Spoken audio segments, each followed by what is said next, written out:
Hello. Wow. That's great to see you guys now Hey, after that Jordan.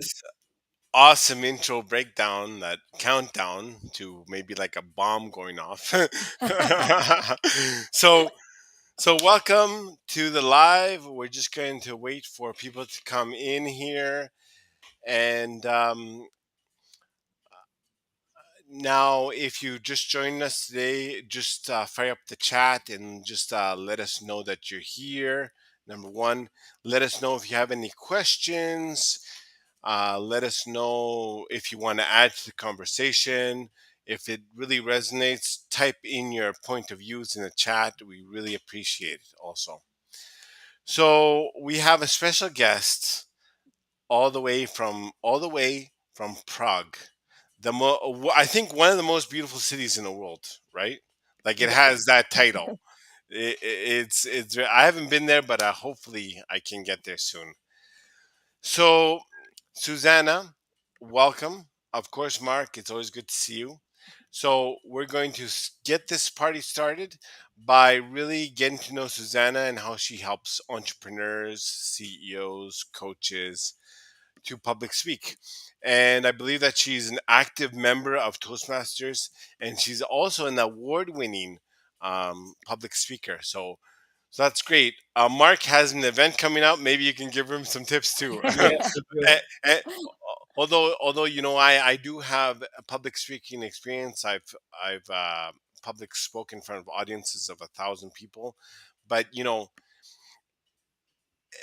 matter how you are in public speaking, you can always get better. No, absolutely. Especially from an expert from you, like you, right? Yes. So, so without further ado, let's get started. So, first of all, Susanna and Mark, please pipe up if you have any additional questions. I'll be checking back with you. Sure. So, please let us know your background and who you help. Who are your clients, and how do you help them? For sure. Well, that was a loaded question. Let's get started. All Let's right. go So digging deep that's here, digging that deep. was the bomb. That was a countdown to a bomb. All right. So what's my background? Why am I doing what I'm doing? Actually, is a great question. I come from a background where I was terrified of public speaking. It was literally the worst thing I could imagine. It comes from a background of I'm originally from Finland. That's why the little dots over there in my where's my hand over here over my last name. So in Finland, people are super introverted and they're quite shy and soft spoken. Comes without saying, I'm the extreme opposite. And I've always been like that. So I was quite extroverted ever since I was a kid. And I was bullied a lot about that because I was just so different and people didn't really realize what was going on. But obviously back then I didn't realize it was just the country specific culture and everything. So I took that quite a bit of a heart.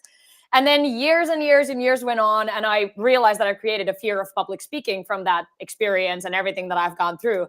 And then 4 years ago, I found Toastmasters. And that was kind of a tipping point in my life when I realized that, oh shit, I have a skill, I have a talent, I want to put this into action. And it's been a wild journey ever since. I'm now a triple champion in Eastern Europe for multiple different categories. Actually competing this Saturday on a Czech Republic Championship again, and yeah, so Awesome, so after all these awesome. wins, yeah, they're great. I come from a sports background, I'm extremely competitive, but after all these wins, I kind of thought, okay, this is great, but what's next? Like, what more can I do? And I worked in a mass corporation, a Fortune 100 company, and I had a great title there. I was there as a communication advisor, and I was helping a lot of people in that really high level positions as well. But I thought I want to do something more. I felt like I was still in a little bit of a box in those corporate walls, and I thought, "Fuck it, let's break out. Let's do something more." And I thought it has to be public speaking. That's just has to be it. So I've coached soccer my whole life. I've played soccer my whole life, and I thought, okay, I'm a natural coach. I know how to talk with people, and I'm a good speaker. I need to do public speaking coaching. So I thought, let's give it a shot. And yeah, so it was 2023 June when I left my corporate and I said, let's give it a shot. And that's when I founded my company Rimoson, which actually is the title of my very first competition speech. I created this acronym that comes from risk, motivation, and reason. So Rimoson. And yeah, I started my company, and ever since it's been a wild journey. I've coached so many people to be better as public speakers, as well as I've been in multiple stages to speak up and tell people and show people how to do that. So, in a Wow. nutshell, me. Amazing, amazing, and it's so good that you have those accomplishments, and we're so proud of you, Susanna. Even though we just met, Thank you. I so appreciate that. so I'm trying to stay yeah, humble. right? No, I'm kidding. No, I mean, there's a fine line between humility and self promotion. So I mean, self promoting is always good, right? And being Very proud of your true. accomplishments, yeah. Very true. So Yes. so, in the way of introducing ourselves, like maybe you might not know us, me, and Mark. So, Mark, can you like maybe share kind of like the basic things of what you do and how you got started in like being a LinkedIn manager? Yeah, for sure. So it goes back 15 years, actually. It goes back quite a long time. So I I started my career in restaurants and hotels, where I was looking after in management, looking after restaurants. Over my time throughout that and the sales process through that, I actually realized that all the customers coming into my restaurant were actually coming to visit me as an Wow, individual. It They were like they come in, hey Mark, how you doing? Oh, we come to and they were coming in just to visit me, which made me think like, you know what? Why am I doing this for someone else when I can do it for other business owners and I can do it for multiple people and I can network and have conversations and build communities as strong as I was for these restaurants and these brands that I was working with. So I thought, you know what, I could be really helpful for so many people. And then it brought me into the social media world, where I used to love looking after social media for the restaurants and the pubs and the clubs and all that I was working at. But I thought, you know what, I want something different. Very similar to you, Susanna. I wanted to do the next thing, which is going to take me to the next level. Yeah.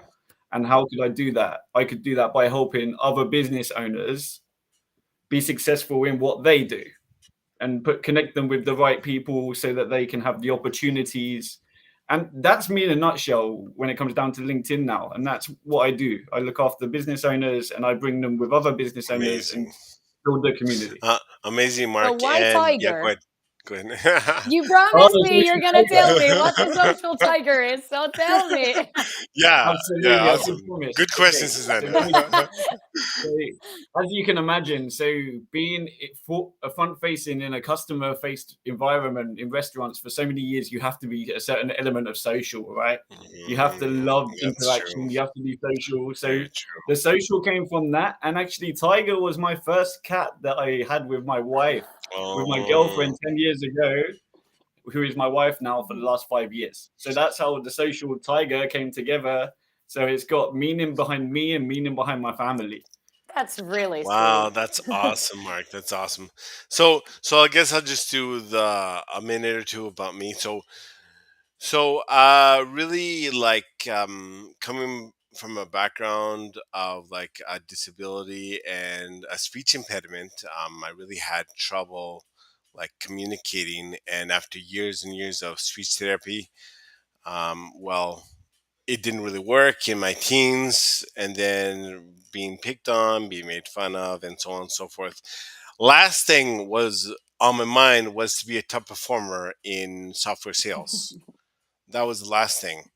um, I got into the technical aspect. I wanted to be a programmer, so like in a background where I didn't want to talk.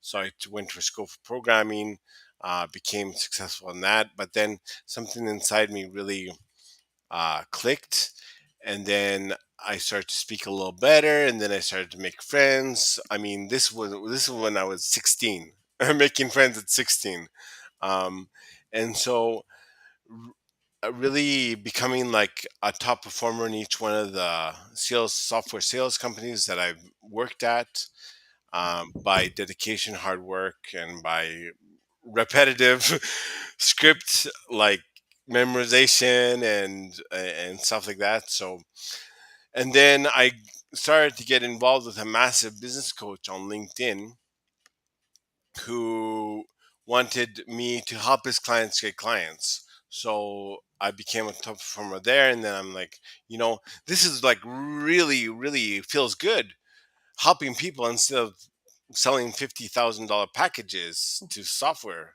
to other Yeah. companies, right? And so of course you feel good. You're like, yes, $50,000 package. I get a good commission. Yeah, but really helping business owners and helping other companies has really opened this other genre of feelings that I didn't know that it even existed. So that's how I really got started. And then right now, how I help my clients is with their content strategy, um, brainstorming topics about content, DM strategy, and sales call strategy also. So yeah, I mean that's me in a nutshell, basically. And so we're all continuing to improve, no matter what stage of your business. You're always trying to improve, especially with public speaking. I Oh yeah. mean, Yeah, yes, right? no. So yeah, okay. So let's get right into the meat of it, Susanna. Shoot Once me. again, thank you. So so I'm sure you get this. I'm sure you get asked this all the time, Mhm, but we're okay. gonna ask it again. so so I mean, when when engaging with an audience, like, what are some key elements that you can't forget? I know, like, when I first started public speaking, even right now, I sometimes forget to keep the audience engaged. Mhm. So, what are your top tips to really like keep the audience hanging on every word that you are Oh, speaking?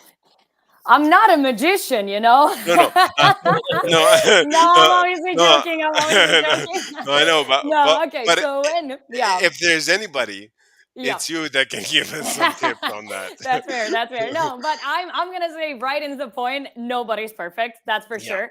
If you try to aim, anyone who tries to aim to keep your audience there 100% of the time, every single word, you're never going to do yeah, that. It's that's unless you're speaking for 2-3 minutes. That's a different story. true. A video online, Mhm. yeah, you can keep your audience interaction and everything constantly. The actual answer that I'm going to kind of twist your question to is Sure, how to get your audience awareness back when you realize that you perfect, lost it. perfect. Because That's it's what I was totally aiming for. normal. And if someone speaks for the first time, and I try to tell this to my clients all the time, if somebody starts for the first time and goes on a stage, and they're like, oh shoot, I see someone on the phone, or someone's talking with their friend, or someone's yawning, someone fell asleep, anything that can happen when you're a speaker. So I think it's more important to tell how to get them back.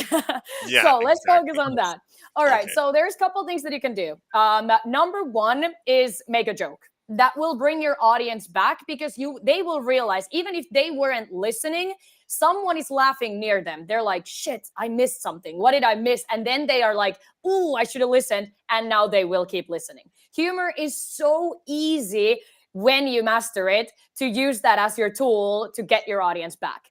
But it's not the only thing, because I know humor is so hard for so many people, and there's so many different tricks that you can use with humor. But if you're not a natural stand-up comedian, or just naturally not funny, there is other things you can do as well. So one thing that you can do is actually change your voice. So vocal variety is one of the main things in public speaking overall, and you need to obviously learn how to go up and down and forward and everything, and faster and slower and so on and so forth. But if you lost someone, this has happened to me, and that's one of my favorite stories. I will share this; it will make so much sense. One time, I started realizing I was speaking in a school, and it was Friday 3 p.m. I will never speak in a school on a Friday 3 p.m. ever again. That's for sure, because the students are just tired. They're done for the week. They don't want to listen, and they're there forcefully. But what I did is actually I took the microphone away and I just whispered. They were all talking and whispering with each other, but now my voice suddenly was here, and they had to really pay attention to hear me. So now they were like, oh shit, what's happening? And then everyone went quiet. The whole room was dead silent. And everyone heard me, even if I didn't use my microphone and I was just whispering. And ever since that moment, they all were listening to me all the way until the end. And they came to me afterwards saying, like, I remember that sentence the best, the one that you whispered. And I was like, well, that makes no sense, but that's fair. So really making a drastic change on your voice. And a lot of people do it wrong because they change their voice from here to here. So they start yelling to their audience. that won't work. Just go a little lower, put your ego aside and have them listen to you instead of you yelling over them. That works way better. And then there is the third one, obviously, which is just pointing your audience out. I know all of these, really. You need to be confident to do any one of these ones. But I've done it so many times of asking, please tell me what do you have on your phone, because clearly you have something way better than what my speech is. And I've worked so hard on this. So please tell me what is on your phone right now. I love embarrassing people like that, but it works and people laugh about it. And then it's just kind of making the audience more relaxed as well. Yeah, So that that's would be true. my answer. Awesome. Any questions, Mark? No, I've just noted that one down about calling someone out on the mobile. So hopefully Exactly. Richard Moore's not playing on his phone, Yeah, and I have that's to funny. call him out. But it's Like- crazy, man. In this world, people don't even realize when they take this thing up. They don't realize it. They're like so wired into their phone. One notification can just get them in there. And I'm like, okay, well, I'm fighting against it. So let me just pull it out, So, Love that. so let's talk a little bit about the fear of public speaking, because it is number one fear in the world, and then Yes. death is number two, right? Yeah, true. so, Sometimes public speaking is worse than death. I know, I've been there. So when I started, like 20 years ago, I started doing like seminars, and not because I wanted to, because I was forced to by my company. So in that kind of transition, I had to speak to like 100 people, and I was sweating bullets, and probably because of stage fright. I was feeling it. I was feeling the pressure. I'm like, what if I get stuck? What if I don't perform? What if I disappoint? What if I don't know what to say and I say, right? And I say like Exactly. word whiskers, all that, like Still at all work, the people vowels, in the industry. Yeah. like all the vowels of the alphabet. Yeah.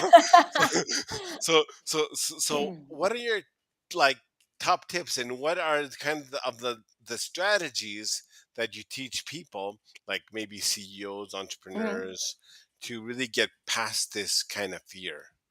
All right. We're gonna dive in really deep now, okay? Awesome. I'm a no bullshit person, so I'm just gonna go right into it.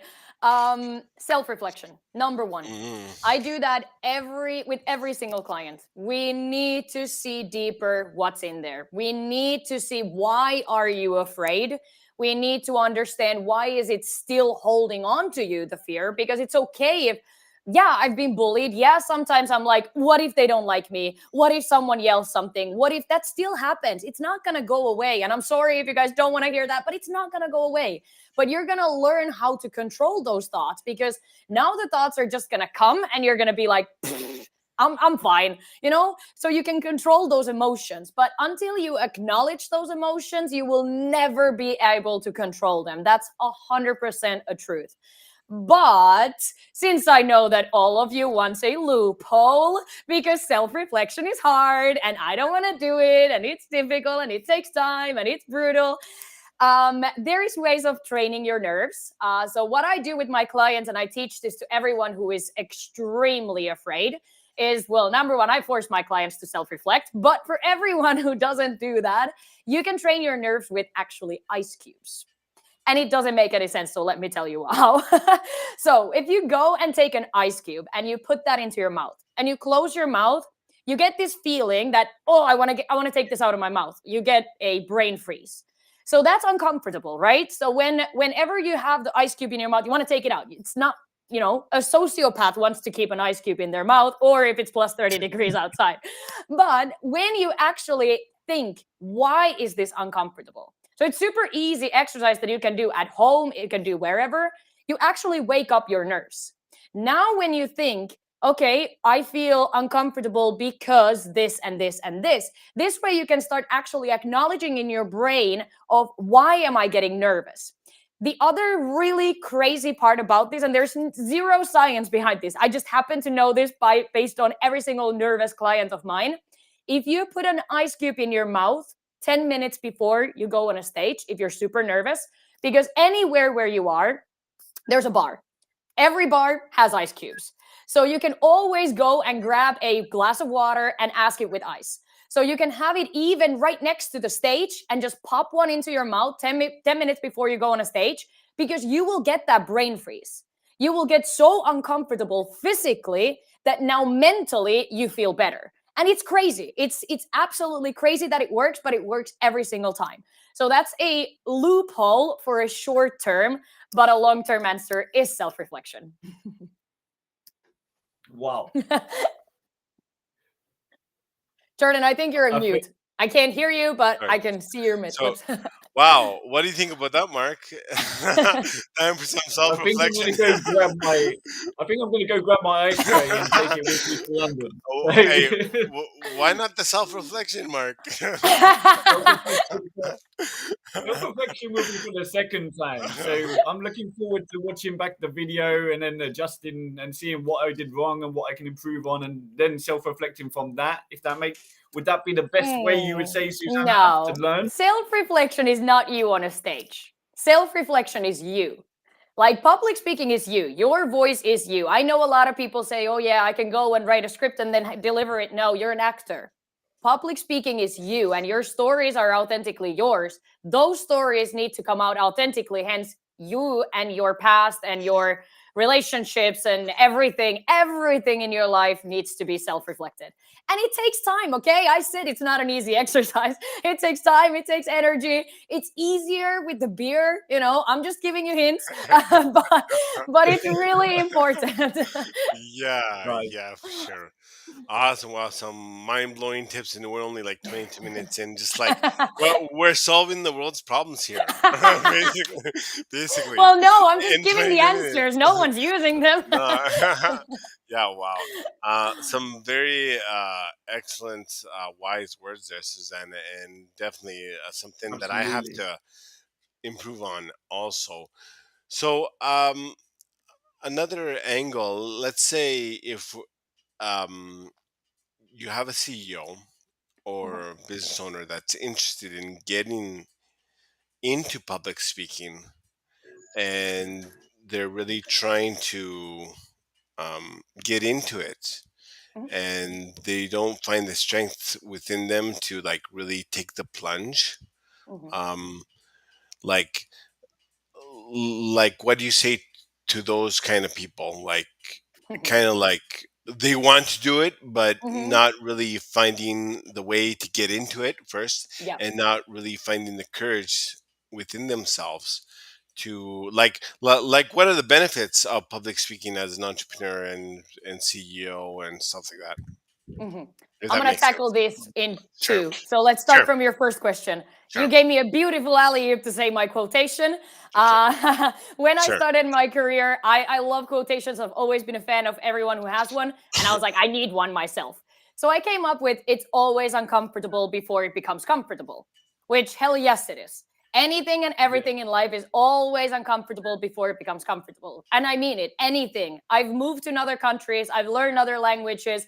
I started dating someone who I had no idea who they are. I moved out of the country with someone after knowing them for 3 weeks.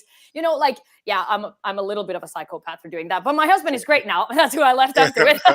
but, but everything is always uncomfortable before it becomes comfortable. And public speaking 100% is one of these, because every single speaker who I've talked with, who I talk when we're on the backstage waiting when it's our turn or whatever, any expo, any event where we're at, they always say, oh, I hated public speaking before. Or they always come from, oh yeah, I wasn't this good before. It's always uncomfortable before it becomes comfortable. And then the other question that you had, why is public speaking so important for an entrepreneur? Oh my God, how long do we have? It's literally one of the main important things that you have to learn. You don't have to become a speaker to learn public speaking. You don't have to really use the skill anywhere to learn public speaking, because everything that you do in your career is public speaking. It's insane how small amount of people don't realize this. When I talk with people and they say, "Oh, I would love to use your service, but I don't do speeches." And I'm like, you do LinkedIn lives every week. You public speak. Like it's crazy how people don't see the connection there. It's about your confidence. It's about how you use your vocal variety. It's about how you use your visibility in camera, like your body language and everything. It's so beautiful art. It's literally so important for anyone and everyone just to have that credibility under themselves. And when people listen to you, they want to come back to you. People hear you once in a show or in a podcast or in anywhere, and they're like, oh my God, who was that person? It's always going to bring you in lead, bring you in curiosity. And people, when they talk about you being a great speaker, even if it was in a 2-minute video, they're going to share it. They're going to bring your visibility higher. But if you don't learn the skill, how to do it on a professional level, you're hindering your career.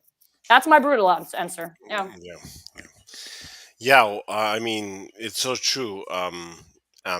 Any comments, Mark, on that? Or Yeah, absolutely. So that actually like wakes me up slightly. So from what you've said, so I used to spend time speaking to tables of 8, tables of 15, tables of 20, wedding parties. So I've always been in public speaking and I've always been having these conversations. Yep. So it's no different to have it with 30, 40, 50,000 people than having it with a table of 2 or a table of 6. Yes. So it really that would wake a lot of people up, to be honest, because those people with fears of public speaking, think of your day-to-day of what you're up to.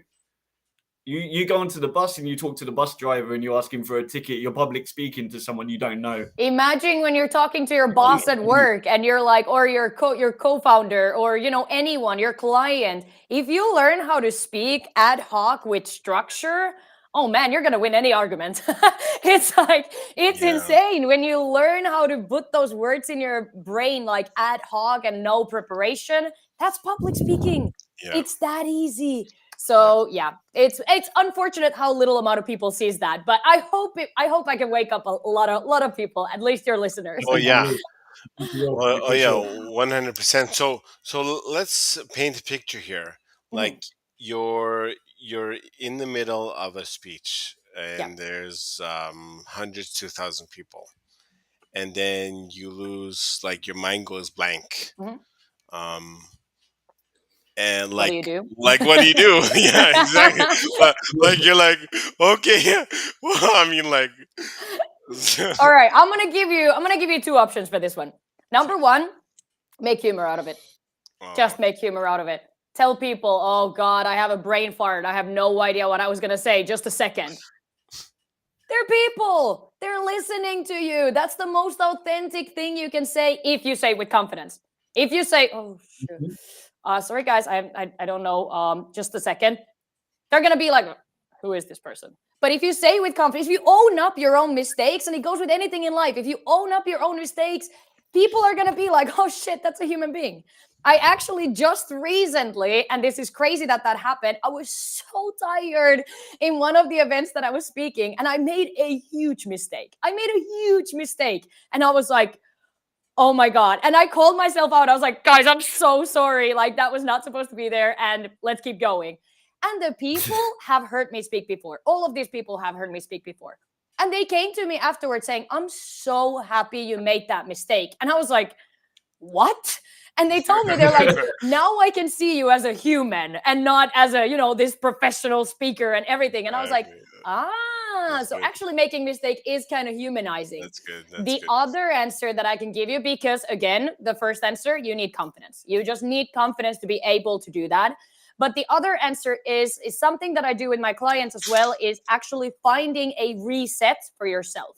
It's super easy. I can give this to you in a very short form. So I coach this in a form of public speaking in a body language way, but it can be implemented in any single thing in public speaking overall. But when you reset, when you realize that, hey, I'm rumbling off, something is happening, I'm not in my structure anymore, I black out, my hands are going crazy and I'm not, controlling them at all, or I'm walking back and forth on the stage, or, whatever. When you realize you kind of lock your brain like, hey, a red light, we're going off, everything is wrong right now, just reset your body. And that's something that I practice every week with my clients. And I tell them to practice that as well, because everyone's reset is different. For example, for myself, it used to be tapping myself on my thigh 2 times, but then I realized that's quite visible and people were like, oh, what's happening? But I did that when I was in Zoom because I started public speaking when it was lockdown. So that's why I did that in Zoom. But nowadays, my little resetting my body is actually just bringing my hands together in the middle. Nobody will know that that's a reset, but my brain knows. So now I have a comfort bubble in the stage because I know I can go back to my reset. For some of my clients, it's just having a little touch on their face. For some of them, it's like wiping their thigh. For some of them, and for some, it's physical. For some, it's mental. But the physical one really wakes you up.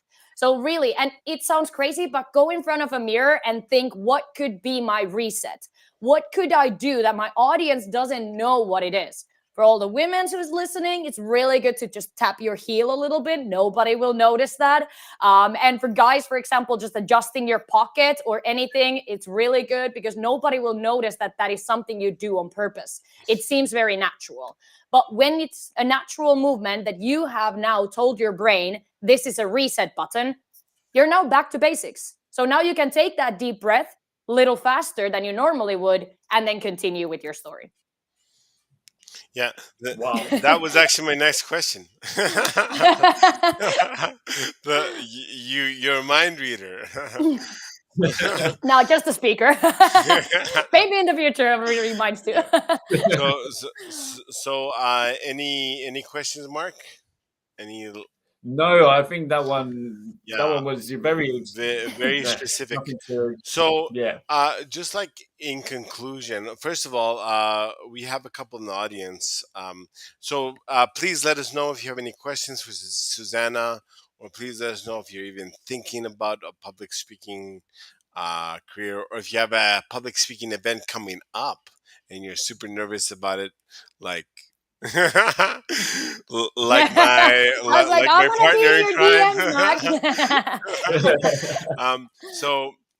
So like any like final thoughts, any like practical advice, especially maybe perhaps like following like a flow, Mhm. because public speaking you have to follow a flow, right? Of public speaking. The way I used to do this is not a script. The way I used to remember some key main ideas Mhm. in my head, like some bullet points, like Mhm. memorized in my head, and Mhm. then I used to just expand on that. So any like practical advice that you like teach your clients on how to keep that flow consistent Great in question. that. Mhm. Mhm. Great question. I don't want to give too detailed of an answer here, Yeah, and not yeah, because I just don't keep want to it give simple. up anything. It just doesn't work for everyone the Yeah, same. That's exactly. the reason. For this particular session that we do, which is about structure, it's different for almost everyone. Mhm. Because I'm always asking questions of like, hey, how do you see structure? Do you see it as a circle or as a line? And that tells a lot about a human, by the way. Whoever sees structure as a circle or who sees it as a line. There is no right or wrong answer, FYI. I'm a circle person, someone else is a line. But that tells a lot how you see structure and how you're going to start building it and how you're going to stick with it. So that's why giving a specific answer to that one is going to be Yeah, impossible. But I'm going to exactly. give you a little tip how to do that better. Sure. So the main thing is, and it's super easy, it's understanding what works for you. So for some people, they need to learn their speech word by word. And I mean this. I mean, I used to be like this. I trained myself away from it because it's exhausting. But for some people, that's how they do it. They memorize word by word their whole speech, and hence they don't get lost. If they get a blackout, they reset and then they continue with their storyline because they know it word by word. However, some people are bullet point people, like you, Jordan, just said, that you have some keynotes and then you just kind of go around them. So it's really important, first of all, to understand how your brain works. Because some people might say, oh, yeah, you have to do this, you have to do that. Fuck no. You have to do what's best for your brain Mhm. because something might not work for you that it works for someone else. Some people give gold when they just go on a stage and someone gives them a subject and says, go on and have a speech about it. They're natural That's speakers. true. They can give anything and everything. They can literally be found from the event and say, hey, we don't have a speaker. Our speaker backed out. Can you do it? And they will go on a stage and it sounds like they've been practicing it for 2 weeks in a row. But that's just how their brain works. For some people, they need the bullet points. For some people, they need the whole speech written. but it's just understanding. And most of all, don't judge yourself if you're the one who writes the whole damn speech. Because as said, I used to do that. Every competition speech, not this year, but every competition speech that I did to get to Eastern European finals, I learned them word by word. And clearly it worked because I got far in the competitions. So really, it's all about just understanding your own brain, your own method, and what works for you, and not judge yourself because of it. Because there's so many, you can't compare yourself for another speaker. Because I hear this all the time. People ask me when we're again on the events, someone speaks in the morning, I speak in the afternoon, and they ask me, hey, how did you prepare? How did you write it? And I'm like, why? Like, why would you compare to what I do to what you do? Because it just doesn't make sense. Our brains work differently. And I mean, I myself, I'm a mad ADHD. So my brain works in like 100 miles an hour, way faster than everyone else. And it's not a good thing every time. Sometimes it's great because I can just speak for hours and, it's great. And I'm a coach and I should be able to do that. But sometimes it's not because I get off railed with my stories, or I realize that I've been speaking for, way too long or stuff like that. But that's trainable. So that's why understanding what you need and then focusing on that is the key. Yeah, wonderful. Well, thank you so much for your time, Susanna. And Mark, Absolutely. it's always a pleasure. Uh, any final thoughts, Mark, before we close? Or No, I just wanted like to reiterate soaking the everything story. in, right? Just like, Yeah, just just like, reiterate the one point to take away from me because it's a week is going to be that away. everyone public speaks. Everyone, remember that. Yeah. Like, if you're And scared of this is doing not a it, sales thing, go out and guys. do it. I'm not doing this to selling you guys as my client. I mean, I'm happy No, to no, take no. you in, but join Exactly. Toastmasters at least, guys. It's Yeah, super cheap. It's so easy. It's all around the world. And that's where I started. So clearly it works. awesome. So, so Incredible. thank you so much for joining us. Thank you for the audience who are joining us right now. Thank you, Mark. Again, you're a slice of pie every time we meet, every week. So again, if you need any more advice on public speaking, if you're a CEO, solopreneur, or whatever, hit Susanna's DMs up. She doesn't bite. Only on weekends, probably. I'm not sure. While I coach, I might. No, I'm joking. Okay, guys. Thank you very much, and we will see you later. See you next Thank week, you so guys. See much. ya. Bye. Thank you. Bye. Bye.